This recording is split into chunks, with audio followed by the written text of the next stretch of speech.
All right, guys, so here's the new Sig P320 with the Pro Cut rail for the top. Pretty decent quality. Wanted to show you so you can see the holes in the top. There's a plate that goes in here. Set in with 2 screws. Of course, you can remove it. Use the iron sights or remove this. Add a loophole or Romeo. New Romeo isn't out yet, so you're going to have to wait for it. Mechanically, this thing is pretty smooth.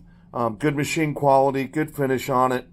Not bad at all. I'm no super duper expert by any means, but I know my pistols well enough to know the difference between junk and something decent. So anyhow, just wanted to show it to everybody.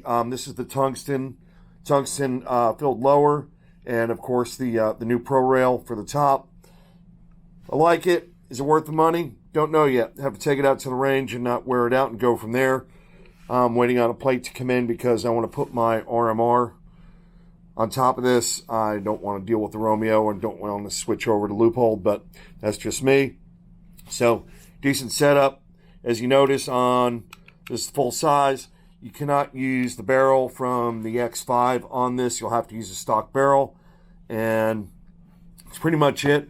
Also, something to note is that the balance point for this pistol is just behind the trigger, right about here, so it fits really well in your hand. I'm real happy with that because, you know, some things can be top heavy, bottom heavy, back heavy, I should say, but I really like how this feels. I like how it balances. I like how it fits my hand. I'm extremely pleased with it. So, again, can't wait to get it out in the range, but just wanted to put something up here for everybody instead of the usual promo stuff from the manufacturer. Enjoy. Have a good day. I think it's worth the money. If you're a Sig fan and you like to shoot a lot, I think it'll help out. We'll see. And once I do this out on the range, I will come back and post something up here. Enjoy.